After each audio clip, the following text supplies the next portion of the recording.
settled. Hey, this is Amy here with Two West End Girls. Today, Crystal and I are going to be sharing with you some paleo, low-carb friendly recipes. We've got a chocolate dessert planned to share with you, and also a recipe that's based on a delicious recipe for pickle egg rolls that we're going to modify using a low-carb wrap. So we're hoping that you can try these recipes out, use them in your daily life. Good ways to find things that they're tasty and fun to eat, and you also they're health friendly. They're great for you. So to encourage you on your way to eating healthy in 2018, stick with us for a chocolate dessert recipe, like a chocolate brownie slash kind of souffle-ish, and a pickle roll-up or pickle wrap. So stay with us. Today we're going to do a lower carb alternative, like Pickle egg roll. Like a pickled egg roll, like a fried pickle. And, oh man, that is not cool. Okay, let's try this one. But first you gotta kind of gut them a little bit. So you're gonna clean the innards out of the pickle? Yeah, pretty much. And then we're gonna stuff it back with cheese, bacon, cream cheese, right? I think so, yeah. Yeah. And stuff them with that, roll them in a wrap, and then we're gonna air fry it instead of like deep fry. It's not super greasy. Yeah. So. Alright. So stay with us. We're making reduced carb pickled egg rolls or wrap rolls.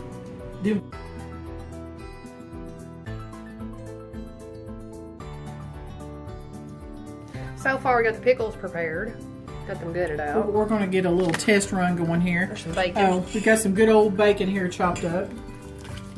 Going to add some cream cheese. It's been softened, right? A little bit. Probably could be a little bit more soft. But. How much bacon, how much cream cheese do we have? Was that about a half a pound of bacon that Probably, you put in here? yeah. A half a pound of bacon, 8-ounce thing of cream cheese. I chopped it super fine. We're going to start with about 1 cup of shredded cheese. We'll probably need both, but we'll get it started with this. And then 1/4 teaspoon of garlic powder.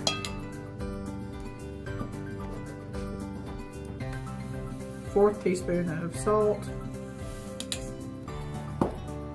And then 1/4 teaspoon of black pepper. This is just to kind of combine it all together to get a little taste going on with it. We may actually use more. Believe a rabbit out of pepper. That's alright, you don't. That's alright, we'll just use. Imagine we use 1/4 of the. Oh, there you go. You got enough. Let's go. It's all good. Alright, and then we're gonna mix all this together, and then I'm gonna show you how we're gonna prepare the pickles, and then we'll go from there. Crystal has gutted or cleaned out the insides of several pickles that we're going to use for this. She's got 1 package of cream cheese, about a cup of cheddar cheese in there, about 8 ounces of bacon cooked down, probably just be a couple ounces of the bacon bits if you want to use those in their prefab. She's got a 1/4 teaspoon of salt, 1/4 teaspoon of pepper. How much is the garlic powder? Same. 1/4 teaspoon of garlic powder in there as well too. And she's mixing this up. And she said her cream cheese could be a little softer, but she's almost got it a little bit mixed. softer. So we want to take a paper towel. We're going to dry these pickles off really well before we start because we want the wraps to be dry. So we're going to dry them off and we'll come back to you in just a moment. Okay, so Crystal has dried off the pickles and she is stuffing the pickles right now with the cream cheese mixture. And she's going to put the lid back on those, and then once we're done with that, we're going to get a wrap and roll and wrap them up. There are several brands of low carb wraps we'd recommend, but Mission has a good low carb one. They have a whole wheat and a plain regular soft taco tortilla. But we're going to use these today instead of egg roll wrappers because these have 6 carbs per wrap versus probably anywhere from 15 to 25 per egg roll wrapper. So we're going to try these as a lower carb alternative for making these stuffed pickle rolls. Okay, so we're going to use the low carb wraps we've got. We're going to roll it like we do a burrito or like we're rolling up an egg roll. Put the pickle in the middle, fold in the end pieces, and then roll up the top. And you'll probably want to use a toothpick to help hold these in place when you're done. But there is your rolled pickle for now. Okay, now that Amy's got these pickles all nicely rolled up for us, we're going to take them and put them in the air fryer instead of actually frying them in vegetable oil. We're going to see how that turns out. Okay, so we're going to test them probably about 5 minutes on each side. Probably, the normal thing is like 1.5 minutes, so we're going to try 5 minutes to see what comes out. Probably temperature-wise, if you have an air fryer, probably between 380 and 400 degrees to test them out. Just test them in your own personal fryer, or if you're frying them in oil, like Crystal said, you probably have your oil in the pan, get it up to medium-high heat, I assume. Right. And 1 and 1.5 minutes per side, per pickle. Yep. Okay, so for this part, I've got a vegetable oil spray. I'm going to lightly spray the tops or the egg rolls wrappers. If you're worried about the toothpicks catching on fire in the fryer, I'd recommend possibly just putting a little water or egg white on there to paste and help stick those down to glue them closed. I'm going to try it with the toothpicks in there and try to lower them down so they're not up against the eye, if you notice, up inside the air fryer. So you want to avoid, obviously, catching anything on fire in there. But we're going to go ahead and try to put a brush of light cut of oil on here, put them in the fryer, and then fry them. Also, in case of a fire, don't forget to stop, drop, and roll. Yeah, and you want to unplug your fryer if you were to have that problem, obviously. So I just lightly sprayed these, and we're going to go and put them on in the fryer. Lord willing, we won't catch them on fire. We'll see what happens. Oh man, my air fryer looks filthy. Oh wow. So I set my air fryer for 10 minutes. I've got it on about 380 degrees. We're going to try it at a little lower temperature since we have the toothpicks in there. If you're leery at all about the toothpicks, take them out and use egg wash to seal your wrap shut. So we're going to let this cook for about 5 minutes. Check them, turn them.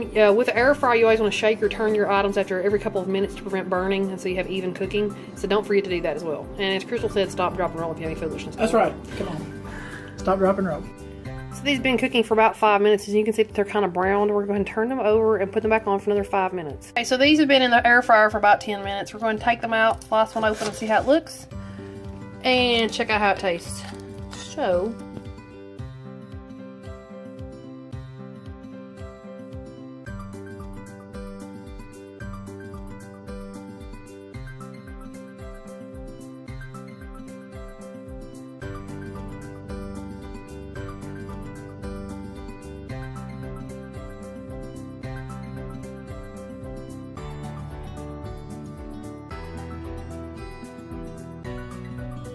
So for today, I'm making a very low carb brownie. It's more like a kind of like a chocolate souffle. It's not a chocolate souffle. It's called a brofuffle. It's not really a brownie. It's not really a souffle. But if you want to eat low carb and you want something that's like good and will like help you move along in low carb and taste good, a brofuffle is the way to go. But we're going to start out with 3/4 of a cup cocoa. To that, we're going to add, now added in 1.5 cups, or I've got the half cup measure. I've added in 1.5 cups of Splenda or a sucralose, like a sugar substitute. I'm going to next add in 1/4 of a teaspoon of baking soda. So put that in, 1/4 teaspoon of baking soda. 1/4 teaspoon of salt. And also, if you want to keep it lower carb, you don't have to add in any kind of flour at all. You can just use the cocoa powder because it helps with the eggs to create the kind of cakey-like effect. I like to add in just a little bit of cake flour. I'm adding in 1 tablespoon, which will add carbs to this recipe. You could also use like a coconut flour or almond flour, or possibly a teaspoon or 2 of soy flour. I know that those do add a little bit of different flavor to the mix, so I just prefer to use the 1 tablespoon of cake flour, especially if you're not doing induction on Atkins and so forth with the low carbing or with paleo. You can absolutely leave this cake flour out. I just add it because it gives it a little extra cakey, spongy like to me, which I tend to prefer. So we're going to whisk together these dry ingredients. I've got my whisk. I'm going to mix all that together. I'm going to get all that cocoa mixed in really well with our sucralose, salt, baking soda, and even the cake flour I put in there. So get that mixed together well. And then we're going to get our wet ingredients ready. That mixed pretty well. I'm going to add in almost 1/2 cup of oil, 1/3 to 1/2 cup, depending on how moist you want it to be. And I'm going to add in 3 eggs. You may choose to whisk these up just a little bit before you add them in, but I'm going to add my eggs and my oil. Then I'm also going to, for flavor, because I love vanilla, I'm going to add in 1 teaspoon to 2 teaspoons of vanilla, just to give it a little extra zing or extra flavor. I love the vanilla mixed with chocolate. So I'm going to mix these together. Now, depending on what type of sweetener you add, like a sucralose, some of them tend to leave it a little thicker and chunkier. Sometimes you might want to add in a tablespoon or 2 of water to get a little bit more runny and give you more like a thick cake mix, or like a brownie mix is the consistency you want. You want it mixed up really well together. And then I'm going to use spray oil on my dish in just a moment. So I've coated a small casserole or a baking dish with the oil spray, and then I'm going to pour my batter in here, and I'm going to bake that in the oven on 375 for about 20 minutes. You want to kind of watch it. I noticed when I made this one the last time, it looked like a chocolate souffle. And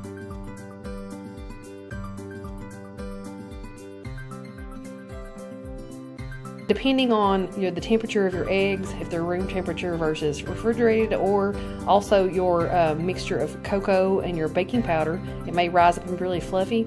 It usually kind of falls back down a little bit, but it makes a nice little gooey dessert.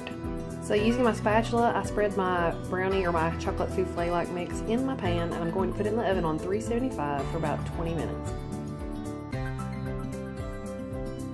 So here's my brownie. This one's been baking for actually about 18 minutes. So 18 to 20 or so minutes should be a good bake on these. Let's get a scoop and check this out and see how it tastes. I'm sure it's hot right out of the oven.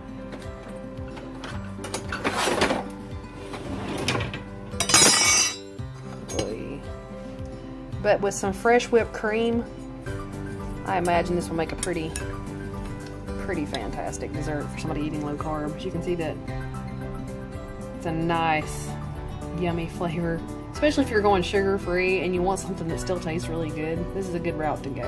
Good stuff. Check it out.